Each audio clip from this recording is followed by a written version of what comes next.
ካርታ ይዞ ጨለማ በዋጠው እና ከዚህ ቀደም በጭራሽ በማያውቁት ትልቅ ከተማ ውስጥ መኪና ያሽከረክሩ ነው እንበል። ያው በጣም የሚያስጨንቅና የሚያስፈራ ሁኔታ ነው የሚሆነው። ልክ ነሽ። በመንገዱ ላይ ያሉት ጠቋሚ ምልክቶች ትክክለኛ ቦታዎችን የሚያሳዩ ከሆነ በሰላም መድረስ ወዳለብን ቦታ እንደርሳለን። አዎ ያለምንም ችግር ማለት ነው። ነገር ግን እነዚያ መንገድ ጠቋሚ ምልክቶች ሆን ተብለው የተሳሳተ አቅጣጫ እንዲያሳዩ ቢቀየሩስ? ወደ ገደል ወይም ያው ወደ ማንፈልጎ አደገኛ ሰፈር እንዲመሩን ተደርጎ ቢሆንስ? እሱማ ትልቅ አደጋ ነው። መቼም መድረሻችንን አናገኝም። በትክክል። የዛሬው ዓለማችንም ልክ እንደዚሁ የተበላሸ እና ሆን ተብሎ አቅጣጫውን የሳተ የመረጃ ጎዳና ሆኗል። በየቀኑ በሚሊዮን የሚቆጠሩ ታሪካዊ መረጃዎች እና ትርክቶች ሰዎችን ለማሳሳት ሲባል ብቻ ሳይሆን የማህበረሰቦችን ማንነት ዳግም ለመቅረጽ ሆን ተብሎ ይዘበራርቃሉ። አዎ የሰዎችን ማንነት እና ግዛት ጭምር ነው የሚዘበራራቁት። ልክ ነሽ። እና የዛሬው ጥልቅ ዳሰሳችን ትኩረትም ይሄው ነው። ዛሬ ሰኞ ማርች 30 ቀን 2026 ነው። በዛሬው ምርመራችን በዚህ የሐሰት መረጃ በተሞላበት አደገኛ ጎዳና ውስጥ እውነታውን እንዴት ማግኘት እንደሚቻል በጥልቀት እንመለከታለን። አዎ እጅግ በጣም አስፈላጊ ርዕስ ነው። በተለይም የሳሙኤል ዶቲንግ አዲሱን የስትራቴጂክ መረጃ ስብስብ ማስታወቂያ ሰነድ መሰረት አድርገን ይህን የመረጃ መዛባት እንዴት መክታት እንደሚቻል እንመረምራለን። በትንባዋራዊ ሁኔታ በትክክል ነው የሚገልጸው። ማለት አሁን ያለንበት የዲጂታል ዘመን ንባዋራዊ ሁኔታ አይደል?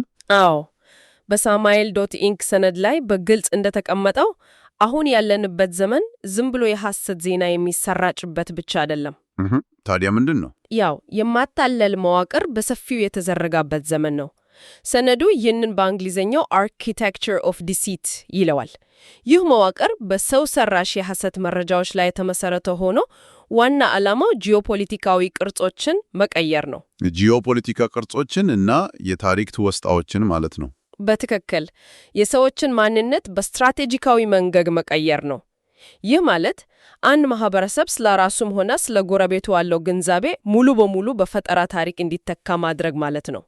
ቆይ ግን እዚህ ላይ አንድ ጥያቄ ላንሳ። ያው ታሪክ ሁልጊዜም በአሸናፊዎች ነው የሚጻፈው የሚል የተለመደ አባባል አለ።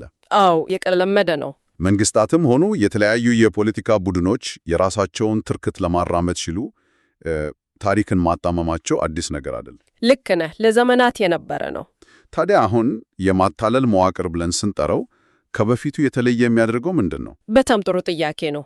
ልዩነቱ ያለው በፍጥነቱ፣ በስፋቱ እና በሚጠቀሙት ቴክኖሎጂ ላይ ነው። ማለት ቴክኖሎጂው ነገሮችን አባብሶታል። በጣም ጥንት ታሪክ የሚጣመመው በመጽሐፍት ወይም በአፈ ታሪክ ነበር። ያ ደግሞ ጊዜ ይወስዳል።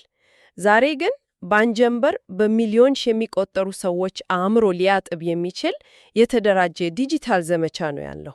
ዋው! በአንጀንበር! ይህ ያስፈራል። ለዚህም ነው ሰነዱ ሶስተኛው አይን የተባለውን ጽንሰ ሐሳብ የሚያነሳው። ሶስተኛው አይን ማለት ዝም ብሎ የተነገረውን ከመቀበል አልፎ ንጹህና ጥልቅ የሆነ ማስተዋልን መጠቀም ማለት ነው። ሶስተኛው አይን ንጹህ ማስተዋል ማለት ነው።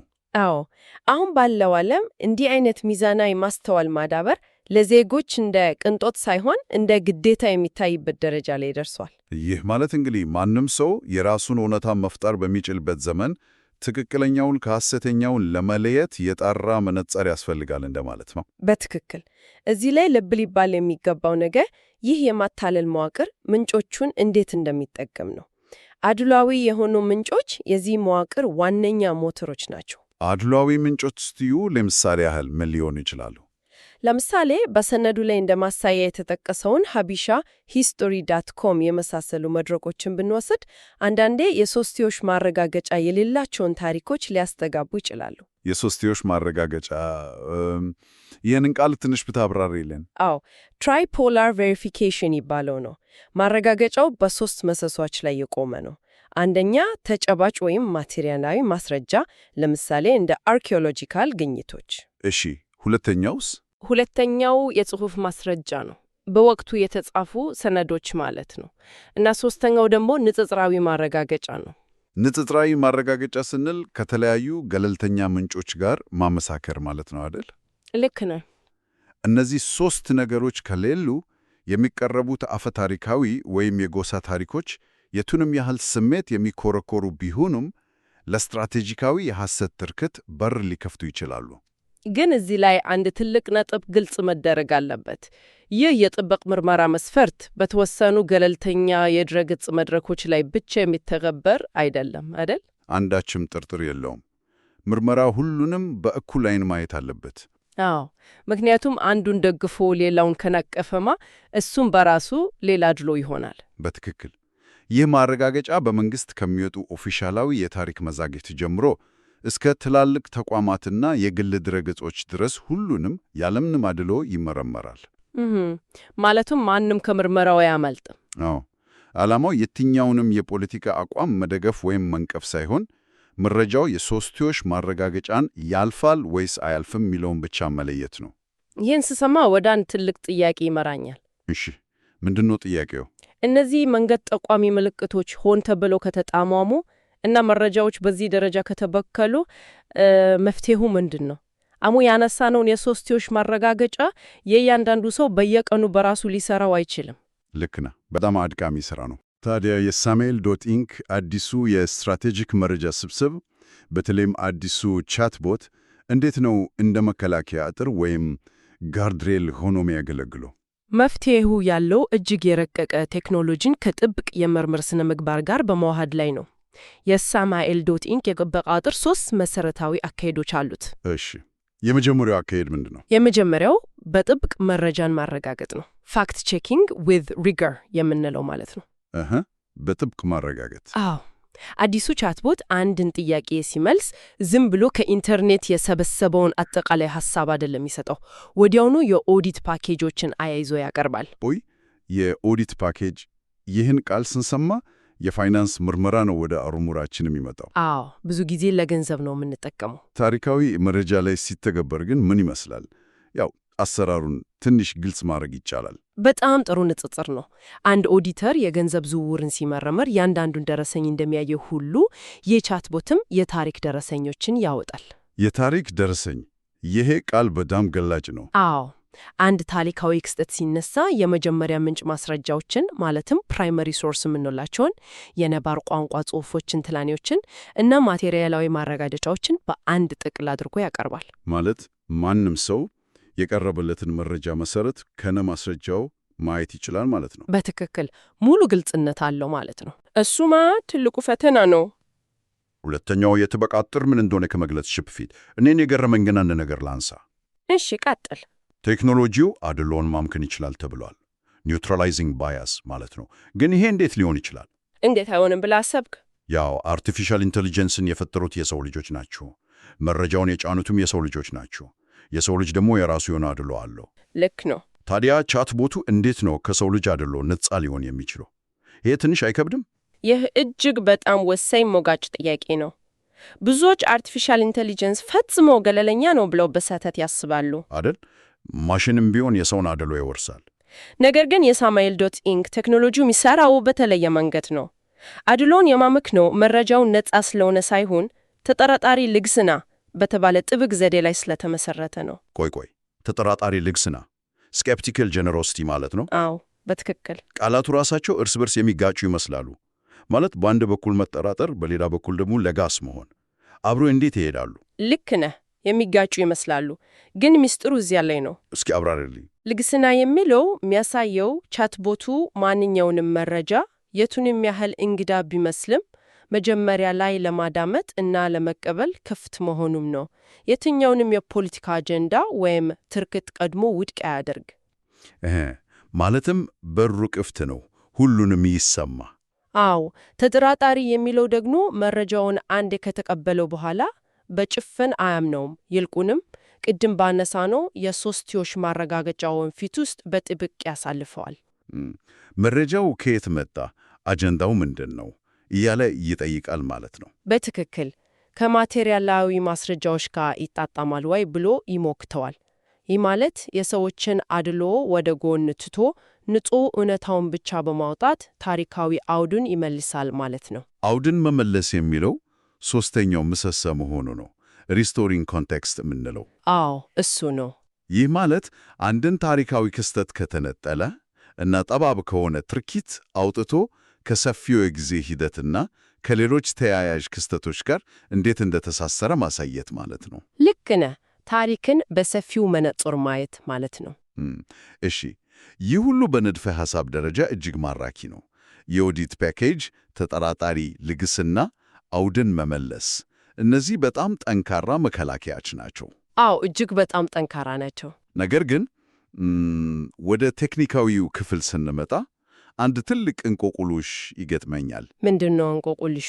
የሰባተኛው ክፍለ ዘመን ታሪካዊ ጽሑፎችን ከዘመናዊ አርኪኦሎጂካል ግኝቶች ጋር የሚያመሳክር አድልዮንን የሚለይ እና ይህንን ሁሉ ትንታኔ የሚሰራ ቴክኖሎጂ ለመፍጠር ምን ያህል ውስብስብ የፕሮግራም ኮድ ያስፈልጋል? አሃ፣ እዚህ ላይ ነው እንግዲህ ትልቁ አስገራሚ ነገር ያለው። ማለት ይሄን ለማዘጋጀት የሶፍትዌር መሐንዲሶች ለዓመታት እንቅልፍ አጥተው በሚሊዮን የሚቆጠሩ የኮድ መስመሩን ጽፎ መሆን አለበት አይደል? እዚህ ላይ ነው የዘመኑ የቴክኖሎጂ ምጥቀቱ ሁሉንም ሰው የሚያስገርመው። ይህን ሁሉ የስትራቴጂክ መረጃ ስብስብ የፈጠሩት አንድም የፕሮግራም ኮድ ሳይጻፍ ነው። without writing a single line of code። ቆይ ምን አልሽ? ምንም አይነት ኮርስ ሳይጻፍ? አዎ፣ ዜሮ ኮድ። እንዲህ አይነት ውስብስብ ትንታኔ የሚሰራ ቻትቦት እንዴት ያለ ኮድ ሊፈጠር ይችላል? እባክሽን ይህን ነገር አንድ 5 ዓመት እንደሞላው ሕፃን አድርገሽ በግልጽ ያብራሪልኝ። በደስታ። ነገሩ እንዲህ ነው። በማርች 2026 በጀሚናይ ኢኮሲስተም ላይ ትልቅ ማሻሻያ ተደረገ። እሺ፣ የጀሚናይ ማሻሻያ። በዚህ ማሻሻያ ውስጥ 2 ቁልፍ መሳሪያዎች ቀርበዋል። ሜሞሪ ኤክስፖርት እና ጀምስ የተባሉ። አሁን እነዚህን ቃላት ወደ ጎን ትተን አሰራራቸውን እንመልከት። እሺ፣ አሰራራቸው እንዴት ነው? ጀምስ ማለት አንድ ሰው የራሱን የተለየ ባህሪ እና ሕግጋት ያለውን የቻትቦት ረዳት መፍጠር የሚችልበት መሳሪያ ነው። ማለትም አጠቃላይ ከሆነውና ሁሉንም ነገር ከሚመልሰው ቴራ አርቲፊሻል ኢንቴሊጀንስ ወጥተን የራሳችንን ባለሙያ እንደመቅጠር ማለት ነው። በትክክል። የሳሙኤል ዶቲንግ ባለሙያዎች ያደረጉት ምንድን ነው? አጠቃላይ የሆነውን ቻትቦት ወስደው ከዚህ በኋላ አንተ የስትራቴጂክ መረጃ መርማሪ ነህ ብለው ነገሩት። ሕጉም የሶስትዮሽ ማረጋገጫ እና ተጠራጣሪ ልግስና ነው ብለው መመሪያ ሰጡት ማለት ነው። ልክ ነህ። በመቀጠል የራሳቸውን ምርምር ዘዴዎች፣ የታሪክ መመሳከሪያዎችና ጥብቅ የኦዲት ሕጎች በሙሉ ወደ ሲስተሙ አስገቡ። ታዲያ ሜሞሪ ኤክስፖርት የሚባለውስ ምንድን ነው? ይህ መረጃ ቻትቦቱ እንዳይረሳው እና ሁልጊዜም ተግባራዊ እንዲያደርገው የሚያደርገው ቴክኖሎጂ ደግሞ ሜሞሪ ኤክስፖርት ይባላል። ዋው! ስለዚህ የሶፍትዌር መሐንዲስ ሆኖ ኮድ ከመጻፍ ይልቅ ልክ ለአንድ ጎበዝ ተማሪ ጥብቅ የሆነ የጥናት መመሪያና ሕግ እንደመስጠት ማለት ነው። አዎ፣ በትክክል አገኘው። በዚህ መንገድ ነው ያለምንም ኮድ ይህን ያህል የረቀቀ መከላከያ አጥር መፍጠር የተቻለው። ይህ በእውነት አእምሮን የሚያስፋ ነው። ቴክኖሎጂው ኮድ መጻፍ ለማይችሉ ነገር ግን ጥልቅ የምርምር ዘዴ የላላቸው ሰዎች ትልቅ አቅም ፈጥሯል ማለት ነው። በጣም እንጂ። ያ ሁሉ ግን ለተመራማሪዎች ብቻ የተተወ አይደለም አይደል? አሁን ይህን ጥልቅ ዳሰሳ በመከታተል ላይ ያለ ማንኛውም ሰው በዕለት ተዕለት ሕይወቱ የሆነ ዜና ወይም የታሪክ ትርክት ሲሰማ ይህንን የእውቀት ማዕከል እንዴት በተግባር ሊጠቀምበት ይችላል? የዚህ ቴክኖሎጂ ዋነኛ ግብ እኮ እሱ ነው፣ መረጃን ዲሞክራሲያዊ ማድረግ። እውነቱን ለማግኘት ግድ ታሪክ ተመራማሪ ወይም የጂኦፖለቲካ አዋቂ መሆን አያስፈልግም። ያው ተያው ሰውም በቀላሉ መጠቀቅ ይችላል ማለት ነው። አዎ፣ በሰነዱ ላይ እንደተቀመጠው ቻትቦቱን ልክ አጠገብ እንዳለ የሥራ ባለደረባ ወይም አማካሪ አድርጎ መጠቀም ይቻላል። ለዚህም 4 ቀላል የአጠቃቀም ደረጃዎች አሉ። እሺ፣ የመጀመሪያው ደረጃ ምንድን ነው? የመጀመሪያው ግልጽ መሆን ነው። ቢ ስፔሲፊክ የሚባለው። ግልጽ መሆን ሲባል ያው ጥያቄያችንን ማጥበብ ማለታችን ነው። አዎ፣ ብዙ ጊዜ አርቲፊሻል ኢንቴሊጀንስን ስንጠቀም የምንሰራው ስህተት በጣም ሰፊ ጥያቄ መጠየቅ ነው። ልክ ነሽ። ለምሳሌ ስለ ታሪክ ንገረኝ ወይም በአፍሪካ ቀንድ ምን ተፈጠረ ብለን እንጠይቃለን። አዎ፣ በዚህ ጊዜ ቻትቦቱ የትኛውን መረጃ እንደሚያመጣ ግራ ስለሚጋባ አንዳንዴም የሌለ ነገር ሊፈጥር ማለትም ሃሉሲኔት ሊያደርግ ይችላል። ስለዚህ በሰነዱ ላይ የቀረበው ምሳሌ በጣም ጥሩ ነው። በሰባተኛው ክፍለ ዘመን ወደ አክሱም ለተደረገው ሂጅራ የመጀመሪያ ምንጭ ማስረጃው ምንድን ነው ተብሎ ሲጠየቅ ማሽኑ ቀጥታ ወደ ማስረጃው ይሄዳል። ልክ ነው። አንድ የተወሰነ ጥያቄ ከጠየቅን በኋላ ሁለተኛው ደረጃ ይመጣል። እርሱም የኦዲት ፓኬጅ መጠየቅ ነው። ይሄኛው ክፍል በጣም ነው ደስ የሚለኝ። ማሽኑን እስኪ ደረሰኝን አሳየኝ ብሎ የመሞገቡ ጉዳይ። አዎ በትክክል አንድ ቻትቦት የሆነ መረጃ ሲሰጥን አሪፍ አመሰግናለሁ ብሎ ከመውጣት ይልቅ እንደ ምንጮች፣ ኦሪጂናል ጽሑፍ ወይም ማረጋገጫ የመሳሰሉ ቁልፍ ቃላት መጠቀም አለብን። ማለትም መሰረታዊ መረጃዎችን እንዲያወጣ ማድረግ። ይህ አካሄድ በራሱ ሰዎች መረጃን በጭፍን ከመቀበል ይልቅ የመመርመር ባህልን እንዲያዳብሩ ያደርጋል። 100%። እዚህ ላይ ነው እንግዲህ ሶስተኛውና እጅግ ወሳኙ ደረጃ የሚመጣው። ሶስተኛው ምንድን ነው? መረጃዎችን ማመሳከር ነው። ክሮስ ሪፈረንስ የምንለው የተለያዩ መረጃዎችን እርስ በርስ ማጋጨት እና እውነታውን ማውጣት። አዎ፣ ለምሳሌ በሰነዱ ላይ የቀረበው የሰሜን ልዑል የመቃብር ድንጋይ የት መጥቶ ይገባኛል ጥያቄ አለ። እሺ፣ እሱን እንዴት እናመሳክረዋለን? አንድ ሰው habashahistory.com ላይ ያነበበውን ታሪክ ወስዶ ከሳሙኤል.ኢንክ የማረጋገጫ መስፈርቶች ጋር እንዲያወድር ቻትቦቱን ማዘዝ ይችላል። ዋው! ይህንን ሂደት ስመለከተው አንድ ጥሩ ንጽጽር ወደ አእምሮ የመጣ። እስኪ ንገረኝ። በመንገድ ላይ የትራፊክ አደጋ ደረሰ እንበል። 3 የተለያዩ የዓይን እማኞች አሉ። አንደኛው መኪናው በፍጥነት መጥቶ ገጫው ይላል። ሁለተኛው አይ እግረኛው ነው ዘሎ የገባው ይላል። ሶስተኛው ደግሞ ሌላ ታሪክ ያመጣ። ልክ ነው። ሁሉም የራሱን ነው የሚናገረው። አንድ ጎበዝ መርማሪ ፖሊስ የሶስቱን ምስክርነት ዝም ብሎ አያማካይም፣ አያደርገውም። ይልቁንም የሶስቱንም ቃል ወስዶ በመንገዱ ላይ ካለው የመኪናው ጎማ ሸርተቴ ከተሰበረው መስተዋትና ከተጨበጨው ማቴሪያላዊ ማስረጃ ጋር ያመሳክረዋል። ክሮስ ሪፈረንስ ያደርገዋል። ትክክል። ትክክለኛ እውነታ ይወጣውን እዚያ ላይ ነው። ቻትቦቱም ታሪካዊ መረጃዎችን የሚያመሳክረው ልክ እንደዚሁ መርማሪ ፖሊስ ነው ማለት ነው። እጅግ ድንቅ የሆነ ማሳያ ነው። በትክክል መርማሪው የሰዎቹን ቃል ከጎማው ሸርቴቴ ጋር አናጻጸረው ሁሉ ቻትቦቱም ድረገጾች ላይ የሚጻፉትን ትርክቶች ወስዶ ከመሬት ላይ ካለው አርኪኦሎጂካል ግኝት እና በወቅቱ ከተጻፉ የመጀመሪያ ምንጮች ጋር ያመሳክረዋል። ማለትም የትኛው እማኝ ከእውነታው ጋር እንደሚቀራረብ ፍርጥርጥ አድርጎ ያሳያል። አዎ፣ ከዚያ በኋላ የመጨረሻውና አራተኛው ደረጃ ይመጣል። እሱም ሁኔታን ማረጋገጥ የሚለው ነው። ቼክ ዘ ስቴተስ። ይሄ ደግሞ መረጃዎችን በደረጃ የመመደብ ጉዳይ ነው አይደል? አዎ፣ ማንኛውም ፍለጋ በመረጃ ጥራቱ ሊጣራ ይቻላል። እንዴት ነው የሚጣራው? አንድን ርዕስ ይሄ ነገር አፈታሪክ ብቻ ነው ወይስ በሶስትዮሽ የተረጋገጠ ብሎ መጠለቅ ይቻላል። ሎር ኦንሊ ወይስ ትራይፖለር ቬሪፋይድ? እዚህ ላይ ግን አንድ ነገር ግልጽ ማድረግ አለብን። አፈታሪክ መሆኑ በራሱ መጥፎ ነው ማለት አይደለም አይደል? አዎ፣ በፍጹም መጥፎ አይደለም። አፈታሪኮች የማህበረሰብ የባህል እሴቶች፣ የኪነ ጥበብ መነሻዎች እና የሞራል አስተማሪዎች ሊሆኑ ይችላሉ። ታዲያ ችግሩ የት ላይ ነው? ችግሩ የሚመጣው እነዚህን ጥብቅ ማረጋገጫ የሌላቸውን አፈታሪኮች ወስዶ የጂኦፖለቲካዊ ውሳኔዎችን ለማሳለፍ የድንበር ይገባኛል ለማለት ወይም የታሪክ ባለቤትነትን ለመሞገት ሲሞክር ነው። አሃ፣ ቻትቦቱ ይሄንን መስመር በግልጽ አስምሮ ያሳያል ማለት ነው። በትክክል። ይህ ማለት አንድ ሰው በስሜት ከሚነዳበት የሐሰት ትርክት ወጥቶ የራሱን ሶስተኛ ዓይን እንዲያበራ ትልቅ መሳሪያ ተፈጠረ ማለት ነው። ቴክኖሎጂው እውነታውን አጥርቶ ያመጣል፣ ውሳኔው ግን በግለሰቡ እጅ ላይ ይወድቃል። ልክ ነው። ይህን ሁሉ ስናወራ ግን አንድ እጅግ በጣም ጠለቅ ያለ ጥያቄ ማንሳት ተገቢ ይሆናል። እሺ፣ ምንድነው ጥያቄው? ቴክኖሎጂው አሁን ባየነው ደረጃ አድጎ ታሪካዊ መረጃዎችን ከተለያዩ ማዕዘናት አመሳክሮ እውነታውን በማውጣት ያማታለል መዋከርን እያፈረሰ ከሆነ ለዘመናት የሰዎችን ማንነትና የሀገርን የፖለቲካ ቅርጽ ሲቀርጹ የነበሩት የፈጠራ ትርክቶች የወደፊት ዕጣ ፈንታቸው ምን ሊሆን ይችላል? ዋው!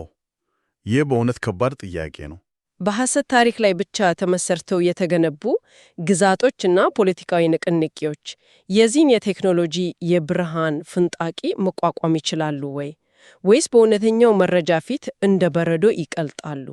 ይህ ማናችንም ብንሆን ቆም ብለን ልናስበት የሚገባ ጉዳይ ነው። በእውነት እጅግ አነጋጋሪና ወደፊትም ብዙ ውይይት የሚያስነሳ ጥያቄ ነው። የሐሰት ትርክቶች ሲፈራረሱ እውነተኛው ማንነትና ታሪክ ጎልቶ እንደሚወጣ ጥርጥር የለውም። አዎ፣ እውነቱም መውጣቱ አይቀር።